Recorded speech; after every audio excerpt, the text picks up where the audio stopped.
بسم اللہ الرحمن الرحیم۔ گمنام ہیرو کے معزز ناظرین السلام علیکم۔ دوستو لائک ضرور کر دیا کریں، شکریہ۔ آئیے چلتے ہیں کہانی کی طرف۔ میں مشورہ دوں گی کہ پہلی فرصت میں اس سے چھٹکارا حاصل کر لیں۔ رات کے گہرے اندھیرے میں کوئی نالا یا کنواں تلاش کرنا ناممکن ہوگا۔ وہ میری ابتدائی تجویز تھی، کہیں نرم زمین مل گئی تو رک کر اسے دفن بھی کیا جا سکتا ہے۔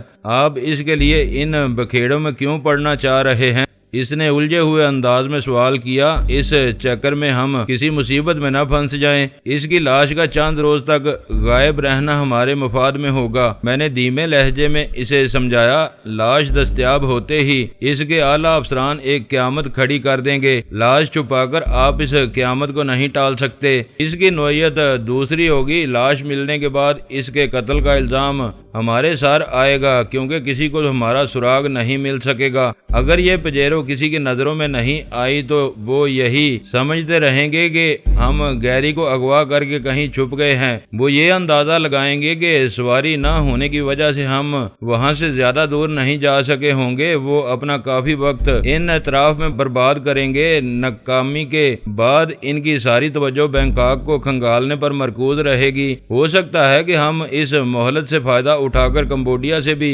نکلنے میں کامیاب ہو جائیں۔ ہمارے لیے وقت بہت اہم ہے۔ لاش چھپا کر ہم یہ وقت خرید سکتے ہیں۔ کئی دن برباد کرنے کے بعد شاید وہ گیری کے قتل کے امکان پر غور کر سکیں گے۔ ہم اس ملعون کی وجہ سے بہت گمبھیر صورتحال سے دوچار ہو گئے ہیں۔ سامنے آ جانے کے بعد اسے مارنا ناگزیر تھا۔ مارنے کے بعد لاش کو چھپانا ہماری ضرورت بن گیا ہے۔ وہ جتنی دیر تذبذب اور بے یقینی کا شکار رہیں گے، ہم ان کی دسترس سے دور ہوتے چلے جائیں گے۔ اس سے گفتگو کرتے ہوئے میرے ذہن میں آنے والے وقت کا ایک واضح خاکہ بنتا جا رہا تھا۔ ہر دو صورتوں میں ہم دونوں ہی ان کے شکوک و شبہات کا مرکز رہیں گے۔ یہ عجیب اتفاق ہے کہ اس کے لیے واشنگٹن سے آج ہی فون آنا تھا۔ رات کے 2 بجے کس کا فون آتا؟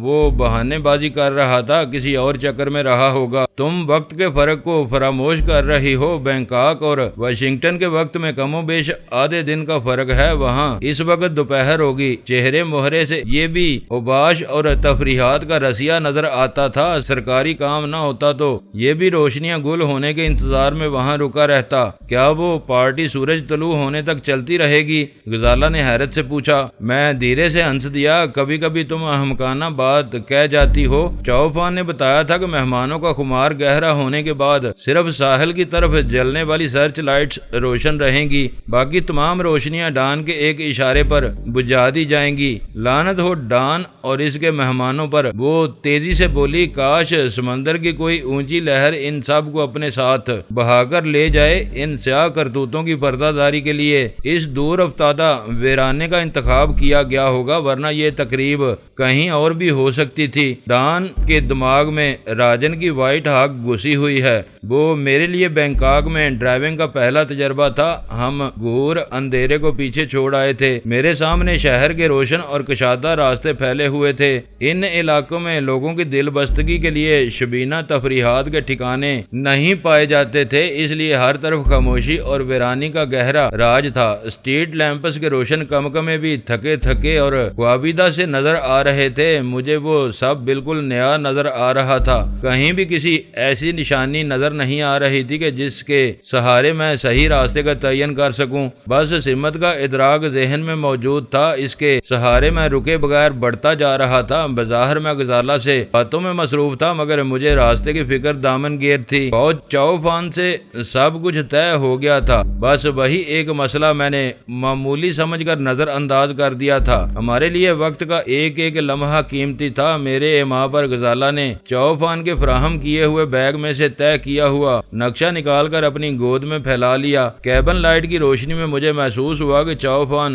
اپنے قول کے مطابق واقعی اتنا بیوقوف نہیں تھا جتنا مجھے نظر آتا تھا۔ اس نے ہمیں کوئی لمبا چوڑا نقشہ دینے کی بجائے ایک بڑے نقشے سے صرف وہ حصہ کاٹ لیا تھا جس پر سفر کر کے ہمیں کمبوڈیا کی سرحد میں داخل ہونا تھا۔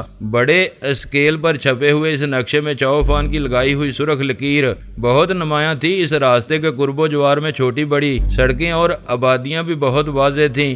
مجھے پہلے سے اس راستے کا علم نہیں تھا، لیکن غزالہ سے یہ سن کر کہ ہمیں پچ بری روڈ سے ہی شمال کی طرف ایکسپریس وے پر جانا تھا، خوشی ہوئی کہ میں نے ویرا اور سلطان شاہ کو صحیح مقام پر پہنچنے کی ہدایت کی تھی۔ کچھ دیر بعد مجھے جانی پہچانی عمارات نظر آنے لگیں۔ میں بینکاک کے راستوں سے زیادہ واقف نہیں تھا، مگر چاؤ فان کے ساتھ شہر کی کوچہ نوردی کرتے ہوئے میں نے ہر ممتاز عمارت اور نمایاں مقامات کو ذہن نشین کرنے کی کوشش کی تھی جو اس آڑے وقت میں میرے کام آئی۔ ہم شہر کے مرکزی حصے میں داخل ہوئے تو میری ریسٹ واچ رات کے 1:45 بجا رہی تھی۔ پارٹی سے قدرے تاخیر سے روانگی اور کرنل گیری سے مڈ بیڑ ہونے کے باوجود ہمارا وقت خراب نہیں ہوا تھا۔ اس رات ہمارے ستارے یاوری کر رہے تھے۔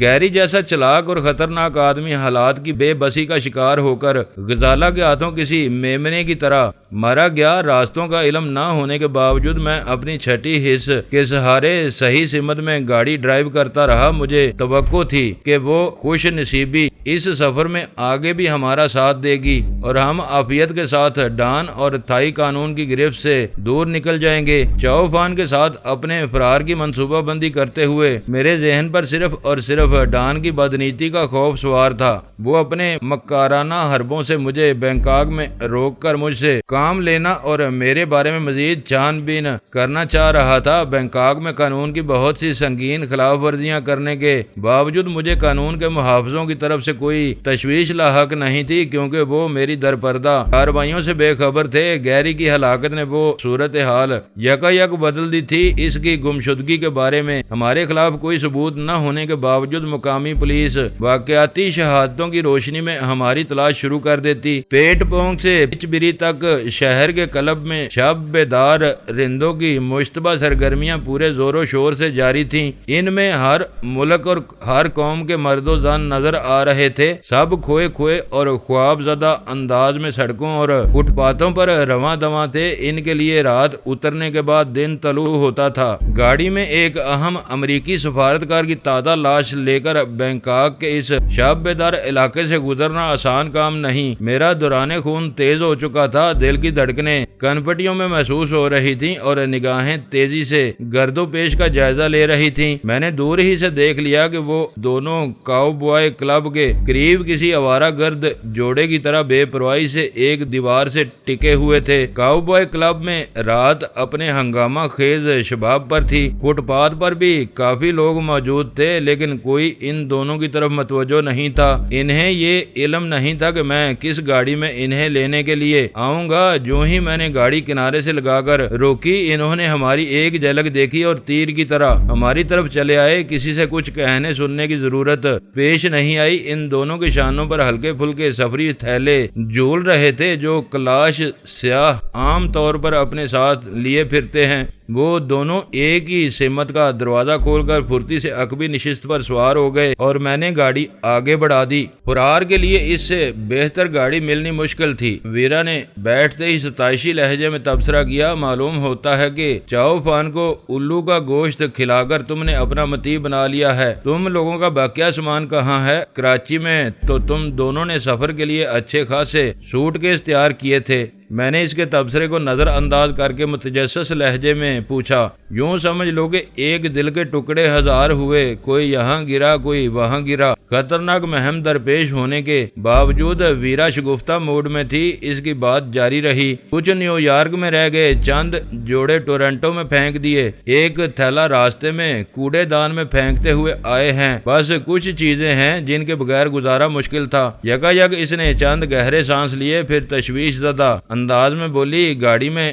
جلے ہوئے بارود کی بو کیوں آ رہی ہے؟ میں دل ہی دل میں ویرا کے تیز مشاہدے کا اعتراف کیے بغیر نہ رہ سکا۔ گاڑی میں میلوں پیچھے فائر کیا گیا تھا، ساری بو تیز ہوائیں اڑا لے گئی تھی، مگر اس کی حساس ناک نے گیری کے دماغ میں گھسی ہوئی گولی کی بارودی بو سونگ لی تھی۔ جس طرح دانہ خاک مل کر گلو گلزار ہوتا ہے، اسی طرح بارود انسانی خون میں نہا کر اپنی افادیت ثابت کرتا ہے۔ میں نے پرمزاح لہجے میں جواب دیا، غزالہ کی چلائی ہوئی گولی ایک دشمن کی کھوپڑی میں پیوست ہے اور وہ اگلے پائیدان میں موجود ہے۔ نہیں، ان دونوں کے دانے سے گھٹی گھٹی تہیہ زدہ آوازیں آئیں اور وہ ایک ساتھ اگلی نشستوں کے درمیان آگے جھک گئے۔ گاڑی میں اندھیرا تھا لیکن ایکسپریس وے کی تیز روشنیوں کا انعکاس اتنا کافی تھا کہ دونوں نے ہی غزالہ کے قدموں میں پڑی ہوئی گٹھڑی نما لاش دیکھ لی۔ یہ کون ہے؟ تم اسے اپنے ساتھ کیوں لیے پھر رہے ہو؟ سلطان شاہ کے ہونٹوں سے دبی دبی مگر تیز سرگوشیانہ آواز برآمد ہوئی۔ یہ امریکیوں کا گیری دی گریٹ ہے، تم دونوں کی تلاش میں لگا ہوا دشمن نمبر 1۔ میں نے کہا یوں سمجھ لو کہ یہ صرف مرنے کے لیے دست بستہ ہمارے سامنے آ کھڑا ہوا۔ تم اب بھی ان دنگلوں میں لگے ہوئے ہو۔ کیا تمہیں نہیں معلوم کہ غزالہ آج کل کس حال سے گزر رہی ہے؟ ویرا نے بے ساختگی سے ترش لہجے میں اپنی تشویش ظاہر کی۔ گیری کے آن جہانی ہونے کے بعد معلوم ہوا ہے۔ تمہیں متفکر ہونے کی ضرورت نہیں، غزالہ نے صرف پستول کا ٹریگر دبایا ہے۔ محنت کا کام میں نے خود کیا ہے، میں نے اسے آگاہ کیا۔ مجھے سخت شکایت ہے کہ تم دونوں نے اپنی زبانیں بند رکھ کر میرے ساتھ زیادتی کی ہے۔ کیا ہوا؟ غزالہ کو کیا ہو گیا؟ سلطان شاہ کی آواز کی پریشانی سے صاف ظاہر ہو رہا تھا کہ ویرا نے اسے بھی کچھ نہیں بتایا تھا۔ غزالہ تمہاری منہ بولی بہن ہے، یوں سمجھ لو کہ 7-8 مہینوں کے بعد تم کسی کے منہ بولے ماموں بننے والے ہو۔ آئی بات سمجھ میں؟ ویرا نے منہ توڑ انداز میں جواب دیا۔ میں نے خاص طور پر محسوس کیا کہ ویرا کے ذہن سے میری پچھلی ملاقات کے اثرات زائل ہو چکے تھے، اس میں ذرا بھی دھیما پن نہیں آیا تھا۔ بہت خوشی کی بات ہے کہ آج یہ خبر مل رہی ہے، یہ واقعہ تو آج سے بہت پہلے رونما ہو جانا چاہیے تھا۔ سلطان شاہ کی آواز سے بے پناہ مسرت جھلک رہی تھی۔ مبارک ہو، میری طرف سے تم سب کو مبارک ہو۔ اب ہم اپنی گود میں ڈینی کے بچے کو کھلائیں گے۔ ڈینی کا بچہ کچھ عجیب سا لگ رہا ہے، وہ ویرا کھلکھلا کر ہنس دی۔ ابھی کچھ نہیں کہا جا سکتا کہ وہ بچی بھی ہو سکتی ہے۔ تم لوگوں نے کیا خرافات شروع کر دیں؟ غزالہ جھنجھلائی ہوئی آواز میں بولی۔ کیا ہم اس لاش کو یوں ہی اپنے سینے سے لگائے پھرتے رہیں گے؟ ہاں، اس کی کہانی سناؤ، ویرا بولی۔ اس جیسا مکار اور موذی شخص کسی دھوم دھڑکے کے بغیر اتنی آسانی سے تمہارے جنگل میں کیسے آن پھنسا؟ وہ بہت مختصر سا واقعہ تھا، میں نے پوری جزیات کے ساتھ ان دونوں کے سامنے دہرا دیا، ساتھ ہی انہیں اپنے تحفظات اور اندیشوں سے بھی آگاہ کر دیا۔ فی الوقت تمہارا اندیشہ بے بنیاد ہے۔ ویرا نے پوری بات سن کر فیصلہ کن انداز میں اپنی رائے دی۔ اس ویران سڑک پر گیری کی خراب گاڑی دریافت ہوگی اور اس کا کہیں پتہ نہیں چلے گا تو ہر طرف بنچال ضرور آئے گا، لیکن کسی کو بھول کر بھی تمہارا خیال نہیں آئے گا۔ تم بتا رہے ہو کہ پارٹی میں ہر گزرتے ہوئے لمحے کے ساتھ ڈان سمیت سب لوگ نشے کے خمار میں ڈوبتے جا رہے تھے۔ گیری کی گاڑی دریافت ہونے تک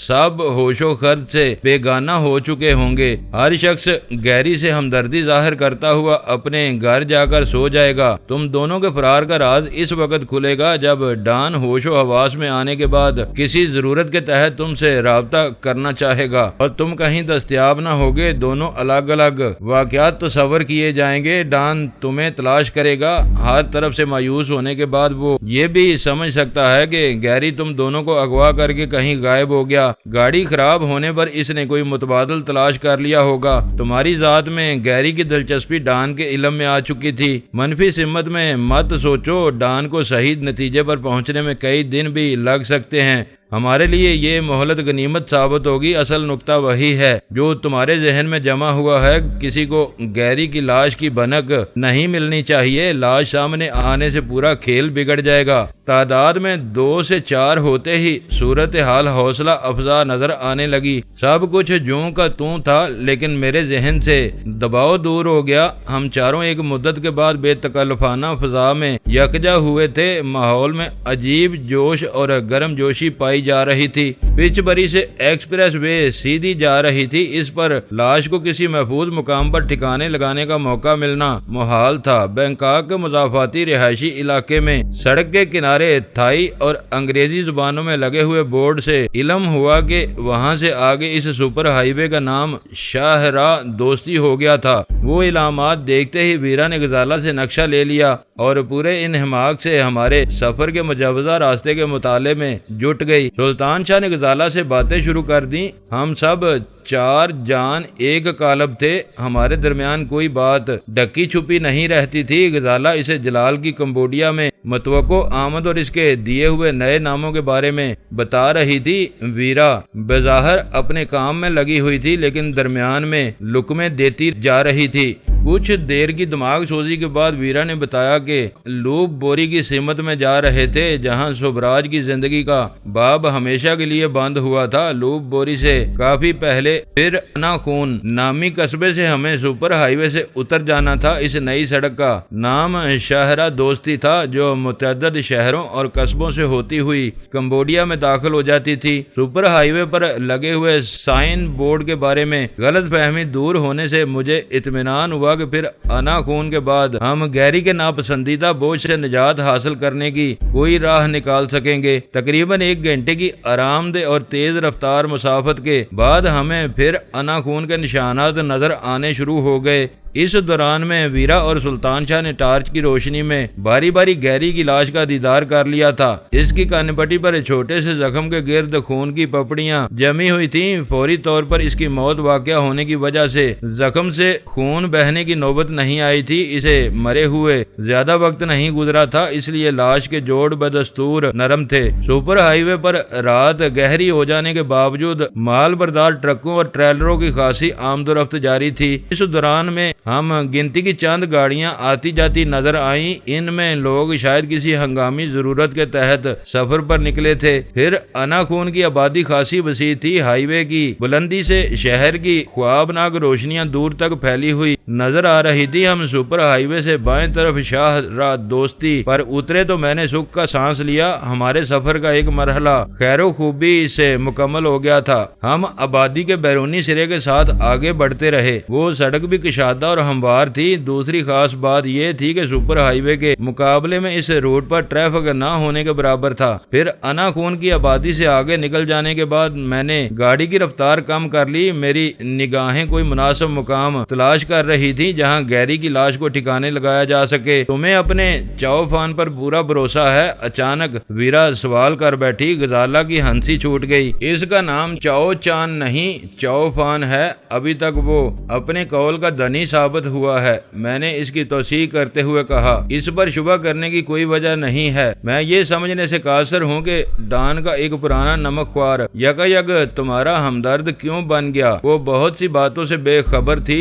جب میں نے اسے سمجھایا کہ بینکاک میں میری موجودگی اس کی ترقی کی راہ میں رکاوٹ بن رہی تھی، میری مدد کر کے اس نے وہ رکاوٹ دور کرنے کی ایک بے ضرر کوشش کی تھی، تو بات اس کی سمجھ میں آ گئی۔ ورنہ وہ کمبوڈیا جانے کے بجائے کہیں اور رپوش ہو جانے کی تجویز لیے بیٹھی تھی تاکہ چاؤ فان کو بھی ہماری اگلی منزل کا سراغ نہ مل سکے۔ پھر انا خون سے کافی دور آنے کے بعد مجھے سڑک کے دونوں طرف چھدرے درختوں سے گرا ہوا ویرانہ نظر آیا۔ اس وقت ہمارے آگے پیچھے دور تک کوئی گاڑی نہیں تھی۔ میں نے ان تینوں کو ہوشیار کیا اور گاڑی دھیمی کر کے سڑک سے نیچے اتار دی۔ ویرا اور سلطان شاہ کے شامل ہونے کے بعد مجھے جو اطمینان حاصل ہوا تھا وہ وقت گزرنے کے ساتھ رفتہ رفتہ دوبارہ اعصابی دباؤ میں تبدیل ہوتا جا رہا تھا۔ راستے اجنبی تھے، آگے کے بارے میں کچھ علم نہیں تھا کہ ہمیں کہاں موقع میسر آ سکے گا۔ بہتر یہی تھا کہ پہلی فرصت میں گیری کی لاش سے نجات حاصل کر لی جائے۔ اس ویران جنگل میں اتر تو رہے ہو، ذرا واپسی کا خیال بھی رکھنا۔ ویرا نے تفکر امیز لہجے میں مجھے ٹوکا، ایسا نہ ہو کہ ہم بھٹک کر واپس لوٹ جائیں۔ یہ تمہاری بھی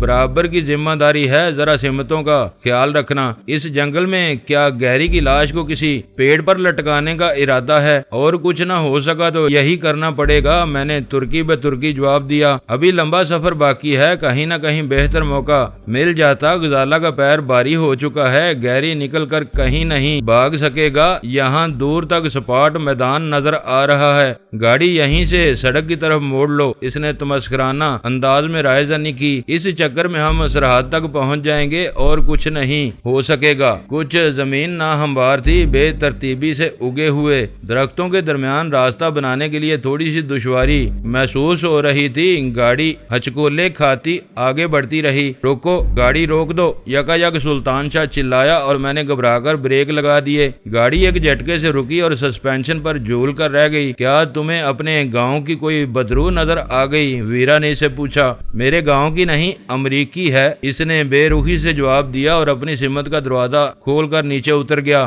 میری ساری توجہ گاڑی کے راستے پر مرکوز تھی۔ سلطان شاہ ہیڈ لیمپس کی روشنی میں دونوں اطراف کا جائزہ لیتا جا رہا تھا۔ زمین میں ایک تازہ گڑھا دیکھ کر اس نے گاڑی رکوائی تھی۔ میں نے گاڑی کا انجن بند کیا، ہیڈ لیمپس روشن رہنے دیے اور سلطان شاہ کے ساتھ ہو لیا۔ ویرا بھی ہمارے پیچھے آ رہی تھی۔ میں نے دور ہی سے وہ گڑھا دیکھ لیا جس پر نظر پڑتے ہی سلطان شاہ نے گاڑی رکوائی تھی۔ وہ کوئی لمبا سا گڑھا تھا جس کے کناروں پر مٹی کا خاصا ڈھیر جمع تھا۔ میں نے بے اختیار سلطان شاہ کو شاباش دی اور لپک کر گڑھے کے کنارے پہنچ گیا۔ وہ زمین پر نیم گلائی میں خاصا بڑا گڑھا تھا جو کسی قدرے بڑے چوپائے نے اپنے آرام کے لیے زمین میں کھودا تھا۔ مٹی کے ڈھیر سے ظاہر ہو رہا تھا کہ وہ 1-2 دن سے زیادہ پرانا نہیں تھا۔ یہ تو گیری کی بنی بنائی قبر ہے۔ وہ جگہ دیکھتے ہی ویرا بے ساختہ بولی، ذرا سی محنت سے اسے گہرا اور چورس کر لیا جائے تو وہ آسانی سے یہاں سما جائے گا۔ ہمارے پاس زمین کھودنے کا کوئی اوزار نہیں تھا، مگر میں وہ موقع ضائع کرنے کے موڈ میں نہیں تھا۔ میں نے گاڑی وہیں گھما لی۔ ہیڈ لیمپس کا جلتے رہنا خطرناک تھا۔ وہ مشکوک روشنی سڑک سے دیکھی جا سکتی تھی۔ ہیڈ لیمپس گل کرنے کے بعد تاروں کی روشنی ناکافی محسوس ہوئی۔ چاؤ فان کے فراہم کیے ہوئے تھیلے کو ٹٹولا گیا تو اس میں جیبی ٹارچ کے ساتھ ایک طاقتور سرچ لائٹ اور مضبوط رسی بھی موجود تھی۔ ہم نے گیری کی نرم لاش پائیدان سے وہیں گرا کر سیدھی کی۔ رات کے پرہول اندھیرے میں اس کی پتھرائی ہوئی آنکھیں خوف آور انداز میں ہماری طرف نگراں تھیں۔ ویرا نے پھریری لے کر اس کے بے نور چہرے پر اپنا اسکارف ڈال دیا۔ ہاتھوں کی مدد سے اس گڑھے کو لمبا اور ہموار کرنے کا کام شروع کیا گیا تو غزالہ بھی ہمارے ساتھ تھی۔ ویرا نے سختی سے اسے روک دیا۔ اس کا کام صرف روشنی دکھانا تھا۔ سطح ٹوٹ جانے کے سبب اندر کی زمین قدرے نرم تھی، مگر اتنی بھی نرم نہیں تھی کہ ہم کسی جنگلی درندے کی طرح اسے تیزی سے کھرچ لیتے۔ سلطان شاہ ابتدا میں ٹرانسپورٹ لائن سے وابستہ رہا تھا، وہاں اس کا پرانا تجربہ کام آیا۔ وہ پجیرو کے ٹول باکس میں سے جیک راڈ اور پیچ کس نکال لایا۔ ان اوزاروں کی مدد سے کام کی رفتار تیز ہو گئی۔ ویرا کی شفاقانہ تجویز تھی کہ گڑھے کو لمبا کرنے کے بجائے لاش کی ٹانگیں کاٹ کر اسے گڑھے میں ٹھونس دیا جائے۔ ہم میں سے کوئی اس کام پر آمادہ نہ ہوا جب تک گیری زندہ تھا۔ میرا ناپسندیدہ شخص تھا، لیکن ہلاکت کے بعد اس کی لاش کی بے حرمتی کرنا مناسب نہ ہوتا۔ سرسری طور پر وہ کام جتنا آسان نظر آ رہا تھا، عملی طور پر اس سے کہیں زیادہ مشکل ثابت ہوا۔ تقریباً پون گھنٹے کی کڑی محنت کے بعد جب ہم تینوں تھک کر پسینوں میں نہا گئے تب وہ گڑھا اس قابل ہوا کہ اس میں لاش اتاری جا سکے۔ انسان جب تک زندہ رہتا ہے اپنی ذات کے فسوں میں ایسا گرفتار رہتا ہے کہ دنیا کی کسی شے کو خاطر میں نہیں لاتا۔ مال و زر اور آرام و آسائش کے حصول کی دوڑ میں جائز و ناجائز کی پرواہ نہیں کرتا، اپنی راہ میں آنے والوں کو کچل کر آگے بڑھنے کی کوششوں میں لگا رہتا ہے۔ اس زندگی کا آخری انجام ہمارے سامنے تھا۔ گیری کا رسوخ اس کے کام آیا تھا، نہ شے زوری اسے بے بسی کی موت سے بچا سکی تھی۔ زندگی بھر اس نے جو کچھ کمایا تھا وہ پیچھے رہ گیا تھا۔ وہ اس منزل پر اتنا تہی دست اور تہی دامن تھا کہ اسے ڈھنگ کی تدفین بھی نصیب نہیں ہو سکی تھی۔ لاش کو گڑھے میں ڈال کر میں نے ویرا کے اسکارف کا غور سے معائنہ کیا۔ اس پر ایسا کوئی نشان نہیں تھا جو اس کا سراغ ثابت ہو سکے۔ لاش گڑھے میں اس طرح پھنس گئی تھی کہ اسے ہلانا جلانا مشکل تھا۔ اسے پہلو کے بل لٹانے کے لیے گڑھے کو مزید کئی انچ گہرا کرنا پڑتا جو ہم تینوں کے بس سے باہر تھا۔ میں نے اسی حالت میں گیری کے چہرے پر ویرا کا اسکارف ڈالا اور اس پر مٹی گرانی شروع کر دی۔ مٹی ڈالتے ہوئے ہم محتاط تھے کہ ہمارے چہرے اور کپڑے زیادہ گرد آلود نہ ہوں۔ ساری مٹی پھیلانے کی کوشش میں اس مقام پر ایک نمایاں غبار پیدا ہو چکا تھا۔ اس وقت ویرا نہ جانے کس رو میں تھی کہ اس نے پجیرو کے ٹائروں سے اس مقام کو ہموار کرنے کا مشورہ پیش کر دیا۔ اس بربریت کے لیے کوئی آمادہ نہ ہوا۔ ہر ایک کی بس اتنی سی خواہش تھی کہ جنگلی درندے 2-3 روز تک اس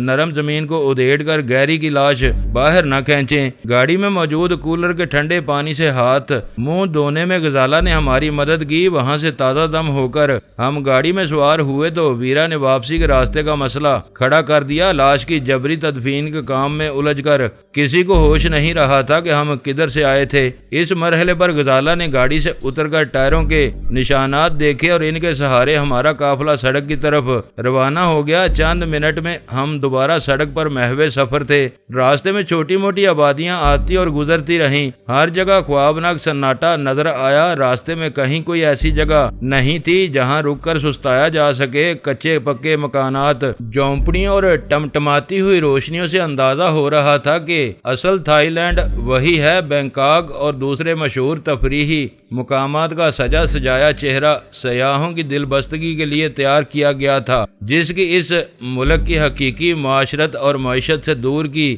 بھی نسبت نہیں تھی۔ یہ اور بات تھی کہ ان تفریحی مقامات کے لیے زندہ خام مال ان قریبی آبادیوں سے ہی فراہم کیا جاتا تھا۔ بسکٹوں کے پیکٹ کھول کر تھرموس سے گرم گرم چائے پیتے ہوئے ہم سب کے دلوں سے چوفان کے لیے دعائیں نکل رہی تھیں، جس نے اس اکتا دینے والے سفر کے لیے ہماری ہر ضرورت کا پورا خیال رکھا تھا۔ چائے نوشی کے بعد میں نے سگریٹ سلگا لی۔ میں نے نوٹ کیا تھا کہ ہمارے ساتھ شامل ہونے کے بعد ویرا نے ایک بار بھی سگریٹ نہیں سلگائی تھی، جبکہ اپنی عادت کے مطابق اسے اتنی دیر میں 4-5 سگریٹیں پھونک دینی چاہیے تھی۔ مجھے علم تھا کہ سلطان شاہ کو سگریٹ پیتی ہوئی عورتیں زہر لگتی تھیں۔ وہ انہیں مرد مار بلکہ مرد خور تصور کرتا تھا۔ مجھے شبہ ہو رہا تھا کہ اس کی سخت ناپسندیدگی کی وجہ سے شاید ویرا نے اپنی وہ عادت ترک کر دی تھی۔ وہ مسئلہ اتنا نازک تھا کہ اسے مذاق کا ہدف نہیں بنایا جا سکتا تھا۔ میں شدید خواہش ہونے کے باوجود اس بارے میں ویرا سے کچھ پوچھنے کی ہمت نہیں کر سکا۔ دوستو ویڈیو کو لائک ضرور کر دیا کریں۔ ISI پاک آرمی زندہ باد، پاکستان پائندہ باد۔ معزز ناظرین، اپنا خیال رکھیے گا اور اپنے اس چینل کا بھی شکریہ۔